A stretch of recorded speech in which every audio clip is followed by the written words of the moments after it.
Hello friends, എല്ലാവർക്കും good morning. അപ്പോൾ എല്ലാവർക്കും ഇന്നത്തെ അത്യുഗ്രൻ വിശേഷത്തിലേക്ക് തന്നെ സ്വാഗതം. അങ്ങനെ കാഞ്ചന രാധികയോട് പറഞ്ഞുകൊണ്ടിരിക്കുകയാണ്, രാധിക മാമി ഇപ്പം പറഞ്ഞതുപോലെ രാധിക മാമിക്ക് രക്തചന്ദനം കലക്കുമ്പോൾ ഗീതു പാപ്പാക്കും ഞാൻ രക്തചന്ദനം കലക്കും. എന്തിന്? എന്നെക്കാളും ഭംഗി അവൾക്കുണ്ടോ? ഗീതു പാപ്പാவோட അഴക് കൂട്ടറക്കുതാ എന്താ ചന്ദനം. എന്താടി നിനക്ക് തലയ്ക്ക് വെളിവില്ലേ? അതൊന്നും ചെയ്തു കൊടുക്കണ്ട. എൻ്റെ രാധിക മാമി, ഞാനൊരു കാര്യം പറയട്ടെ. ആ രക്തചന്ദനത്തിൻ്റെ കൂടെ കുറച്ചും കൂടെ മുളക് പൊടി ചേർത്താൽ എങ്ങനെയുണ്ടാവും? കളറാണെങ്കിൽ അറിയേയില്ല. രക്തചന്ദനവും മുളക് പൊടിയും ഒരേപോലെ ഇരിക്കും. അത് രേഖ കേട്ടിട്ട് ആകെ ഞെട്ടലോടുകൂടെ നിൽക്കുക. ഈശ്വര, രക്തചന്ദനത്തിൽ മുളക് പൊടി കലക്കി ഗീതുവിൻ്റെ മുഖത്ത് തേക്കാനോ? കാഞ്ചനക്കിട്ടൊരു പണി കൊടുക്കണമല്ലോ എന്നും ആലോചിച്ചുകൊണ്ട് രേഖ ഇങ്ങനെ നിൽക്കുക. എങ്ങനെയുണ്ട് മാമി, എൻ്റെ ഐഡിയ കൊള്ളാമോ? അത് കേട്ടതും ഈ ഐഡിയ കൊള്ളാലോ, ഇങ്ങനൊരു ഐഡിയ ഞാൻ ചിന്തിച്ചില്ലല്ലോ. അതുതാ സൊന്നെ இந்த കാഞ്ചനയുടെ ബുദ്ധി വേറെ ആർക്കും ഇരിക്കാത് എന്നും പറഞ്ഞ് കാഞ്ചന പറയുക. എന്നാൽ പിന്നെ ഞാൻ ഗീതു പാപ്പാവുക്കും മാമിക്കും ചന്ദനം കലക്കിയിട്ട് വരട്ടെ. ശരി ശരി. ദേ, ചന്ദനമൊന്നും മാറിപ്പോരുത്. ഇല്ല മാമി, മാറിപ്പോകില്ല, കൃത്യമായിട്ട് തന്നെ ഞാൻ കൊണ്ടുത്തരും എന്നും പറഞ്ഞുകൊണ്ട് കാഞ്ചന അടുക്കളയിലേക്ക് പോവുക. ഈ സമയം രേഖ എന്തെങ്കിലും ചെയ്തേ പറ്റൂ. ഒരിക്കലും മുളക് പൊടി കലക്കിയ രക്തചന്ദനം ഗീതുവിൻ്റെ മുഖത്ത് പോകാൻ പാടില്ല.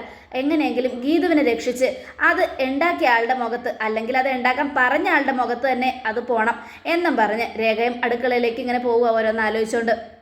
ഈ സമയം പിന്നീട് കാണിക്കുന്നത് നമ്മുടെ ഗീതുവിനെയാണ്. ഗീതുവിനോട് ഗോവിന്ദു എന്നറിയാം. ഗീതു ആകെ പ്രശ്നമല്ലോ. ഗീതു എന്തു പറ്റി ഗോവിന്ദേട്ടാ?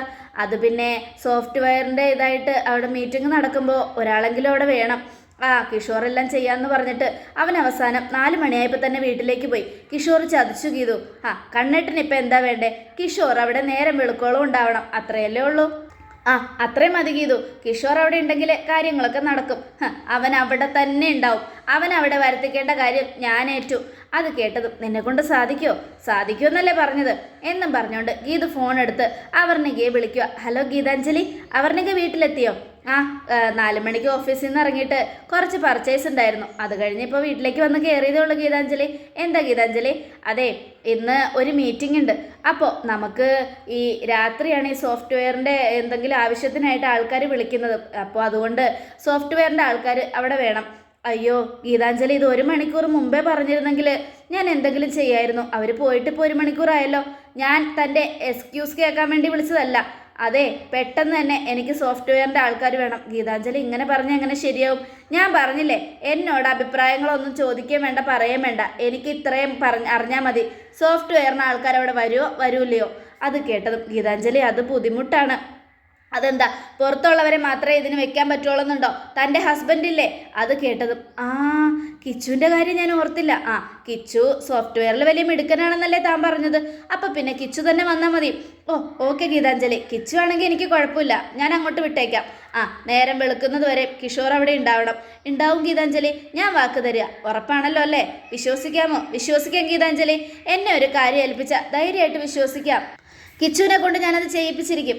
എന്നാൽ ശരി എന്നും പറഞ്ഞുകൊണ്ട് ഫോൺ കട്ട് ചെയ്യുക ഗീതു. ഈ സമയം നമ്മുടെ ഗോവിന്ദ് കലക്കി ഗീതു. ഇനിയിപ്പോൾ നേരം വെളുക്കുന്നത് വരെ കിഷോർ ഉറങ്ങാതെ അവിടെ കുത്തിയിരിക്കേണ്ടി വരും. ഒരു വർക്കുകളും ഇല്ലെങ്കിലും അവനെ ഇനി ഡെയിലി അവിടെ ഇരുത്തിക്കണം. അതെ, ഇനി നിന്റെ പ്രതികാരം തുടങ്ങട്ടെ. അല്ല, നമ്മുടെ പ്രതികാരം തുടങ്ങട്ടെ. അതെ ഗോവിന്ദേട്ടാ, എൻ്റെ മനസ്സിൽ പ്രതികാരം കൂടുതലാണ്. കാരണം എന്താണെന്നറിയാമോ? ഒരുപാട് വേദനിപ്പിച്ചിട്ടുണ്ട് എന്നെ അവൻ. ഒരുപാട് എനിക്കറിയാം ഗീതു. ഒരുപാട് രാത്രി ഞാൻ ഉറങ്ങാതെ കഷ്ടപ്പെട്ടിട്ടുണ്ട്. അങ്ങനെ വരുമ്പോൾ എനിക്കും വേണ്ടേ എന്തെങ്കിലുമൊക്കെ അവനോട് പ്രതികാരം ചെയ്യാൻ എന്നൊക്കെ പറഞ്ഞുകൊണ്ട് ഇങ്ങനെ നിൽക്കുവാണ്. ഈ സമയം പിന്നീട് കാണിക്കുന്നത് പ്രിയയാണ്. പ്രിയ ഇങ്ങനെ ഓരോന്ന് ആലോചിച്ചിരിക്കുക. അപ്പോഴേക്കും ഭദ്രനും വിലാസിനെയും കൂടെ, ഒരാൾ അരി ഇടിക്കുന്നു, ഒരാൾ അടുക്കളയിൽ പണി ചെയ്യുക. എൻ്റെ വിലാസിനെ ഇങ്ങനെ അരി ഇടിക്കാൻ തുടങ്ങിയാലേ നമ്മൾ ജീവിതകാലം മുഴുവനും ഇടിച്ചുകൊണ്ടിരിക്കേണ്ടി വരും. പിന്നെ അതുമല്ലാതെ പെട്ടെന്ന് തന്നെ തട്ടിപ്പോവുകയും ചെയ്യും എന്നൊക്കെ. അത് ശരിയാ ഭദ്രേട്ടാ. എന്തായാലും ഭദ്രേട്ടൻ പറഞ്ഞത് ശരിയാ. എന്ത് ചെയ്യാനാ നമ്മുടെ അവസ്ഥ? എന്നാലും നിങ്ങൾ എന്നോടൊന്നും പറയണ്ട. 10-27 ലക്ഷം അനാഥാലയത്തിന് എഴുതി കൊടുത്തിട്ട് ഒരു കൂസലും ഇല്ലാതെ നിന്ന് പറയുന്ന പറച്ചിൽ കണ്ടില്ലേ? എൻ്റെ വിലാസിനെ മനസ്സാ വാച ഞാൻ അറിയാത്ത കാര്യം ഇത്. അപ്പോഴേക്ക് പ്രിയ വന്നു. ഹായ്. അച്ഛനും അമ്മയും ഇങ്ങനെ പണി ചെയ്യുന്നത് കാണുമ്പോൾ എനിക്ക് ആശ്വാസമാണ്. എൻ്റെ അച്ഛനും അമ്മയും കൂടുതൽ കാലം ജീവിച്ചിരിക്കുമല്ലോ, അതിനു വേണ്ടിയാണ് ഞാൻ നിങ്ങളോട് പണിയൊക്കെ എടുക്കാൻ പറഞ്ഞത്. എന്തായാലും അച്ഛൻ പത്മശ്രീ എന്ന് പറഞ്ഞപ്പോൾ ഞാൻ കരുതി അച്ഛൻ പത്മശ്രീ എന്ന് പറയുന്നത് ഏതോ പെണ്ണിനെയാണെന്ന്. പക്ഷേ പത്മശ്രീ എന്ന് പറഞ്ഞത് അച്ഛന് കിട്ടേണ്ട അവാർഡാണെന്ന് എനിക്കിപ്പോഴല്ലേ മനസ്സിലായത്. അതേ മോളെ ഗീതുവേ എൻ്റെ സ്വപ്നത്തിൽ വന്ന് പറഞ്ഞു, അച്ഛാ ഇങ്ങനെ ലക്ഷങ്ങൾ കയ്യിലിരുന്നാൽ മതിയോ, അതൊക്കെ എന്തെങ്കിലും ഉപകാരപ്പെടണ്ടേ, അതുകൊണ്ട് അച്ഛന് ധനാധാരത്തിൽ കൊടുത്താൽ അച്ഛന് നല്ല അവാർഡ് കിട്ടുമെന്നൊക്കെ പേര് കിട്ടുമെന്ന്. അത് കേട്ടപ്പോൾ പിന്നെ ഞാൻ ഒന്നും നോക്കിയില്ല, അങ്ങ് എഴുതി കൊടുത്തു മോളെ. അതെന്തായാലും നന്നായി അച്ഛാ. ആ അനാഥ പിള്ളേരുടെ അനുഗ്രഹവും മുഴുവനും എനിക്ക് ജനിക്കാൻ പോകുന്ന കുഞ്ഞിന് കിട്ടും, നിങ്ങളുടെ പേരക്കുട്ടിക്ക്.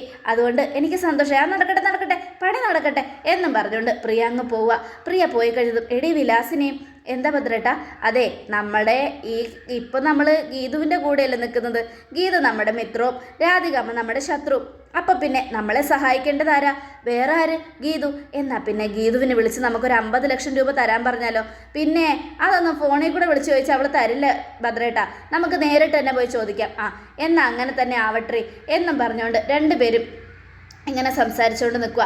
ഈ സമയം പിന്നീട് കാണിക്കുന്നത് അവർണിക കിഷോറിനെ വിളിക്കുക. കിച്ചു, എന്താ അവർണിക, സോഫ്റ്റ്വെയറിൻ്റെ കമ്പനിയിൽ സോഫ്റ്റ്വെയറിൻ്റെ കാര്യത്തിൽ എന്തോ മീറ്റിംഗ് നടക്കുവാന്ന്, അതുകൊണ്ട് നീ അവിടെ ഉണ്ടാവണമെന്നാണ് ഗീതു പറഞ്ഞിരിക്കുന്നത്. ഗീതാഞ്ജലി, അതെന്താ പെട്ടെന്നൊരു തീരുമാനം? ഇത്രയും നേരം നമ്മളവിടെ ഉണ്ടായിട്ട് അങ്ങനെയൊന്നും തീരുമാനിച്ചില്ലായിരുന്നല്ലോ. നീ എന്നോട് ചോദ്യമൊന്നും ചോദിക്കണ്ട, നിന്നോട് അവിടേക്ക് വരാൻ ഗീതാഞ്ജലി പറഞ്ഞിട്ടുണ്ടെങ്കിൽ നീ പോണം.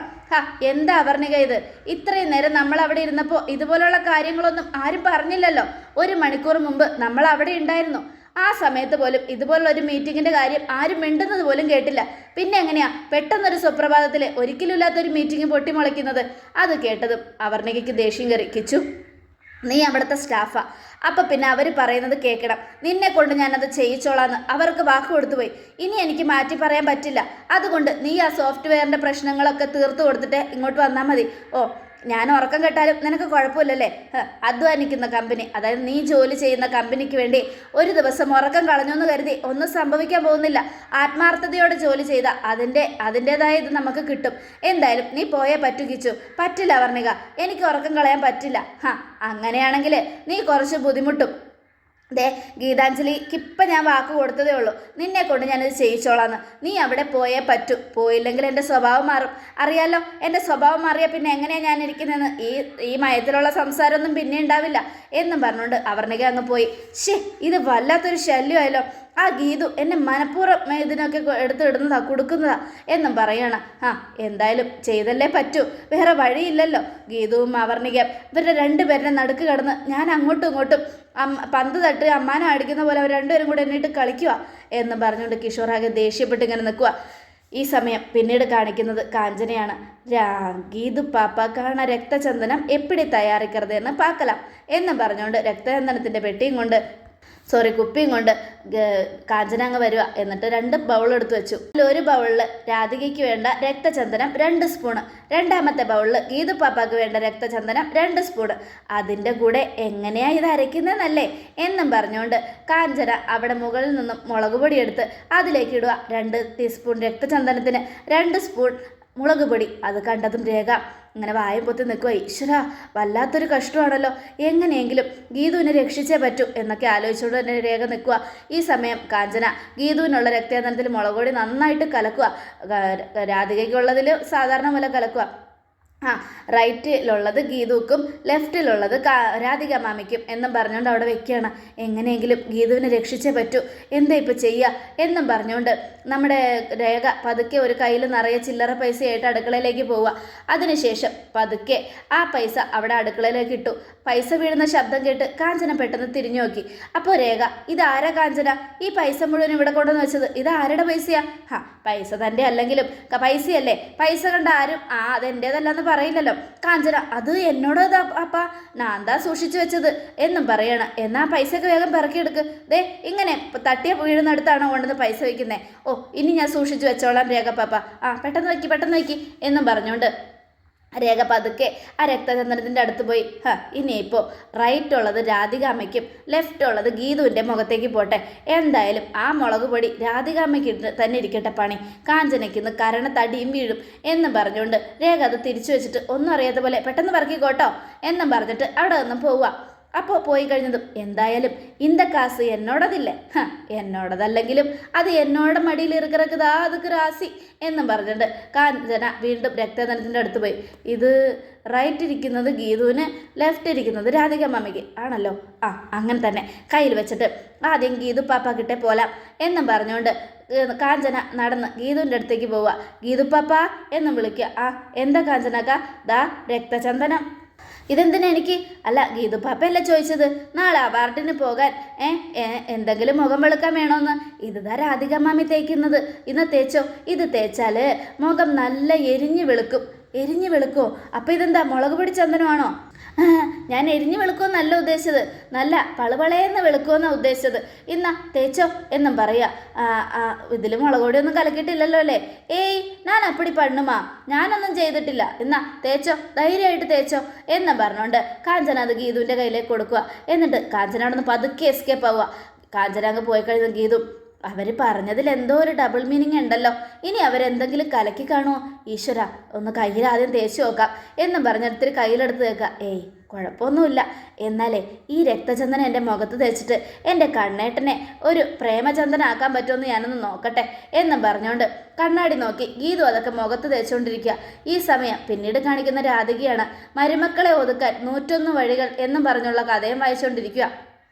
അപ്പോഴേക്കും കാഞ്ചന വന്നു. മാമി എന്ന് വിളിച്ചുകൊണ്ട്, എന്താടി നീ എന്താ ഞാൻ വായിക്കുന്നത് ഒളിഞ്ഞൊന്ന് വായിക്കുകയാണോ? അയ്യോ മാമി, എനിക്ക് വായിക്കാനും എഴുതാനൊന്നും അറിയില്ലല്ലോ. പറയുന്നത് മാത്രമല്ലേ അറിയൂ, പറയാനും ഇങ്ങോട്ട് പറയുന്നത് മനസ്സിലാക്കാനും പറ്റും. മാമി എന്തിനാ എന്നെ ഇങ്ങനെ സംശയിക്കുന്നേ? അല്ല, നീ പതുക്കെ വന്നാണ്ടപ്പോൾ ഞാൻ ചോദിച്ചതാ. അല്ല മാമി, ഇത് എന്നത് അത് ഒതുക്കാൻ വേണ്ടിയുള്ള 101 എളുപ്പ വഴികളാ. ആരെ ഒതുക്കാൻ? അത് ബിസിനസ്സിലുള്ളവരെ, ഈ ബിസിനസ്സിൽ ശത്രുക്കളായിട്ടുണ്ടാവുമല്ലോ, അവരെയൊക്കെ ഒതുക്കാൻ വേണ്ടിയുള്ള വഴികളാന്നേ. ആണോ? എന്നാ മാമി രക്തചന്ദനം ഗീതുവിന് കൊടുത്തോ? ഗീതു പാപ്പൊക്കെ കൊടുത്തിട്ടേ മുളകാപ്പൊടി കലക്കി നല്ലോണം മുഖത്ത് തേക്കാൻ കൊടുത്തിട്ടുണ്ട്. കുറച്ച് കഴിയുമ്പോൾ ഗീതുവിൻ്റെ മുഖം തക്കാളിപ്പഴം പോലെ ചുമന്ന് തുടുത്തിരിക്കും എന്നും പറഞ്ഞ് കാഞ്ചന പറയുക. അത് കേട്ടതും എന്നാ കൊണ്ട എന്നാ മാമി ഇവിടെ ഇരുന്ന് തേക്ക്, ഞാനേ അങ്ങ് എന്നാ നടക്കുതെന്ന് പാത്തിട്ട് വരേ എന്നും പറഞ്ഞുകൊണ്ട് കാഞ്ചന പോകാൻ പോകുമ്പോൾ അവിടെ നിൽക്ക്, നീ അങ്ങോട്ട് പോയാൽ ശരിയാവില്ല, നീ എൻ്റെ മുഖത്ത് സ്ക്രബ് ചെയ്താ, അപ്പോൾ എന്ന തല കുറച്ച് കയറ്റി വെച്ചോ എന്നും പറഞ്ഞുകൊണ്ട് കാഞ്ചന രാധികയുടെ മുഖത്ത് രക്തചന്ദനം തേക്കുക. ആദ്യ പ്രാവശ്യം തേച്ചപ്പോൾ ഒന്നും തോന്നിയില്ല. മുഖത്ത് എന്താണ് പകുതിയൊക്കെ ആകാൻ തുടങ്ങിയപ്പോഴേക്കും രാധികയ്ക്ക് എരിയാൻ തുടങ്ങി. ഇതെന്താ, എന്തോ ഒരു അസ്വസ്ഥത പോലെ, എരിച്ചിൽ പോലെ. അത് മാമിയോടെ മൂഞ്ചിയില്ലേ കൊഞ്ചം സ്ക്രാച്ച് ഇருக்கு, അതിനല്ലതാ എരിയത്, പേടിക്കണ്ട, ഒന്നും ആവില്ല എന്നും പറഞ്ഞുകൊണ്ട് കാഞ്ചന ഇരുന്ന് നന്നായിട്ട് അങ്ങ് മുഖം മുഴുവനും തേച്ചു. അത് കഴിഞ്ഞപ്പോൾ രാധിക, അയ്യോ എന്തോ വല്ലാതെ എരിയുന്നു കാഞ്ചന. അതേ, ഇത് മുഴുവനും മുഖത്തിട്ട് സ്ക്രബ് ചെയ്യണം, എന്നാലേ എരിയാണ്ടിരിക്കൂ എന്നും പറഞ്ഞുകൊണ്ട് മൊത്തത്തിൽ അങ്ങ് തേക്കുക. കണ്ണ് മാത്രം അവോയ്ഡ് ചെയ്തിട്ട് മൂക്കിലും ചുണ്ടിൻ്റെ ചുറ്റും ഒക്കെ മൊത്തത്തിൽ അങ്ങ് തേച്ചു. കുറേ കഴിഞ്ഞപ്പോൾ തക്കാളിപ്പഴം പോലെ ചുവന്നു വന്നത് നമ്മുടെ രാധികയുടെ മുഖമാണ്. രാധികയ്ക്കാണെങ്കിൽ എരിഞ്ഞിട്ട് പോന്നിട്ട് ഒരു രക്ഷയില്ല. കാഞ്ചനയാണെങ്കിൽ ഇതൊന്നും അറിയാതെ ഇങ്ങനെ ഇട്ട് തേച്ചുകൊണ്ടിരിക്കുക. ഈ സമയം രാധിക, അയ്യോ ഒന്ന് മാറി നിൽക്കടി എന്നും പറഞ്ഞുകൊണ്ട് ഓടി ബാത്റൂമിലേക്ക് പോവുക കഴുകാനായിട്ട്. എന്നാച്ച് മാമി നല്ലാ തന്നെ ഇരുந்துச்சு, அந்த மிளகாப்பொடி கலக்கியது கீது பாப்பாக்கு தானே கொடுத்தேன், மாமி எப்படி ஓடுது, എന്നാ മാറിപ്പോച്ചാ കടവുളേ എന്ന് പറഞ്ഞുകൊണ്ട് കാഞ്ചന ഇങ്ങനെ നിൽക്കുക. ഈ സമയം രേഖ ഇരുന്ന് ചിരിക്കുകയാണ്. പിന്നീട് കാണിക്കുന്നത് നമ്മുടെ ഭദ്രനെയും വിലാസിനെയുമാണ്. രണ്ടുപേരും പതുങ്ങി അറയ്ക്കലിലേക്ക് വരിക. അപ്പോൾ വിലാസിനി, എൻ്റെ ഭദ്രേട്ട നമ്മളിങ്ങനെ പതുങ്ങി വരുന്ന എന്തിനാ? അവരെ കാണാനല്ലേടി, ഗീതുവിനെ കണ്ടിട്ടല്ലേ കാര്യം നടക്കൂ. രാധിക എങ്ങാനും കണ്ട അതോടുകൂടെ തീരും നമ്മുടെ കഥ. അതിനിങ്ങനെ പതുങ്ങി വന്നിട്ട് കാര്യമുണ്ടോ? പതുങ്ങി വന്നിട്ടേ കാര്യമുള്ളൂ. ഗീതുവിന് ഇവിടെ എങ്ങും കാണുന്നില്ലല്ലോ, അവളെവിടെയെങ്കിലും ഉണ്ടാവും എന്നൊക്കെ പറഞ്ഞ് അവരിങ്ങനെ സംസാരിച്ച് പോകുമ്പോൾ അയ്യപ്പൻ നായർ ഷിബും കൂടെ വർത്തമാനം പറഞ്ഞിരിക്കുക. അങ്ങനെ ഈ കത്തിത്തുമ്പിൽ ആനയെ തൂക്കിയെടുത്തു പാപ്പാൻ. അത് കേട്ടതും കത്തിത്തുമ്പിൽ ആനയെ തൂക്കിയെടുത്തു പാപ്പാനോ? പാപ്പാനല്ലേ തുമ്പിക്കൈ കൊണ്ട് ആനയല്ലേ തുമ്പിക്കൈ കൊണ്ട് പാപ്പാനെ തൂക്കിയെടുത്തത്? എൻ്റെ അയ്യപ്പൻ ചേട്ടാ, എന്തിനാ ഇങ്ങനെ ഓരോ പുളുക്കഥകൾ പറയുന്നേ? ഇതേതോ സിനിമയിലെ ഡയലോഗല്ലേ? പാതിരാത്രി വിളിച്ചിരുത്തി മനുഷ്യൻ്റെ ഉറക്കം കളഞ്ഞതും പോരാണ്ട് കള്ളക്കഥ പറയുന്നു. എടാ കള്ളക്കഥയല്ലടാ, ഇത് സത്യമായ കഥയാ. ഈ കഥ ഞാൻ ആദ്യം കണ്ടുപിടിച്ചത്, അതിന് ശേഷമല്ലേ അവരത് സിനിമയിലെടുത്തത്. നീ എന്തിനാടാ ഷിബു എന്നെ ഇങ്ങനെ കുറ്റം പറയുന്നേ? വേണ്ട വേണ്ട, ആ അടവ് കയ്യിലിരിക്കട്ടെ. ഇതൊരു കള്ളക്കഥയാണെന്ന് എനിക്ക് നന്നായിട്ട് അറിയാം. ഈ കള്ളക്കഥ നിങ്ങൾ എവിടെയോ കണ്ടു പഠിച്ചതാ, ഏതോ സിനിമയിൽ. തുമ്പിക്കൈ കൊണ്ട് പാപ്പാനെ തൂക്കിയെറിഞ്ഞ ആനയുടെ കഥ ഞാൻ കേട്ടിട്ടുണ്ട്. എന്തായാലും പാപ്പാൻ കത്തിയുടെ മുനയിൽ ആനയെ തൂക്കിയെടുത്ത് എറിയുന്ന കഥ ഞാനിത് ആദ്യമായിട്ട് കേൾക്കുക. അത് കേട്ടത് ഭദ്രനും വിലാസിനിരുന്ന് ചിരിക്കുക. എടി വിലാസിനി, അയ്യപ്പൻ നായരുടെ പുളുക്കഥ കേട്ടോ? കേട്ടു, ഞാൻ കേട്ടു. ഇനിയിപ്പോൾ നേരം വെളുത്താലും അയാളുടെ കഥ തീരുമെന്ന് തോന്നുന്നില്ല. നമ്മളെങ്ങനെയെങ്കിലും അകത്ത് കടന്ന് ഗീതുവിനെ കണ്ടേ പറ്റൂ. ഇനിയിപ്പോൾ എന്താ ചെയ്യുക? നമ്മളെങ്ങാനും കണ്ട അയാൾ വെറുതെ വിടൂല. അതുകൊണ്ട് നമുക്ക് പതുങ്ങി ഇവിടെ നിന്നും അകത്തേക്ക് പോവാം. ഈ ആനമയക്കിക്ക് ഉറക്കമൊന്നുമില്ലേ എന്നും പറഞ്ഞ് ഭദ്രൻ ഇങ്ങനെ ആലോചിക്കുകയാണ്. അപ്പോഴേക്കും അയ്യപ്പൻ വീണ്ടും ഷിബുവിനോട് കഥ പറയാതെ, ഇനി ഞാൻ വേറൊരു കഥ പറയട്ടെ? വേണ്ട, നിങ്ങളുടെ കഥ എനിക്ക് കേൾക്കണ്ട. നിങ്ങൾ കഥ പറയുന്നതേ ഓരോരോ സിനിമകളിലെ ഓരോരോ ഭാഗം എടുത്ത് പുളു അടിക്കുന്നതാ, എനിക്ക് നന്നായിട്ട് മനസ്സിലാവുന്നുണ്ട് എന്നൊക്കെ പറയാണ്. ഇത് കേട്ടത് അയ്യപ്പൻ നായർ ഇങ്ങനെ അന്തം വിട്ടിരിക്കുക. അത് കണ്ട് രാധികയും വിലാസിനെയും ഭദ്രനും ഇങ്ങനെ നോക്കുകയാണ്. അതോടുകൂടെ എപ്പിസോഡ് അവസാനിക്കുകയാണ്. നാളത്തെ ഒരു തകർപ്പൻ വിശേഷത്തിനായിട്ട് കാത്തിരിക്കുക. പ്രേക്ഷകരെ വരാൻ പോകുന്ന അത്യുഗ്രൻ വിശേഷമാണ്. കാരണം രാധിക അമ്മയുടെ മുഖമാണ് തക്കാളിപ്പഴം പോലെ ചുവന്ന് തുടുക്കാൻ പോകുന്നത്. ഈ ഐഡിയ കൊടുത്ത കാഞ്ചനയ്ക്ക് ഇനി എന്തായിരിക്കും ശിക്ഷ കിട്ടാൻ പോകുന്നത്? രേഖയുടെ ബുദ്ധി തകർപ്പനായതുകൊണ്ട് ഗീതുവിൻ്റെ മുഖം തക്കാളി പോലെ ചമക്കാതെ രക്ഷപ്പെട്ടു. ഇനി എന്തൊക്കെ സംഭവിക്കുമെന്ന് കാത്തിരുന്നതിനാണ്. കാഞ്ചനയ്ക്ക് ഇനി തിരിച്ചടിയുടെ നാളുകളാണ്. ഇനി ഒരു കാര്യവും കാഞ്ചനെ ഏൽപ്പിക്കില്ല നമ്മുടെ രാധിക. അപ്പോൾ എല്ലാവരും മിസ് ചെയ്യാതെ കാത്തിരിക്കുക. എല്ലാവർക്കും ഒരിക്കൽ കൂടെ നല്ലൊരു ശുഭദിനം തന്നെ ആയിക്കോട്ടെ. Thank you friends.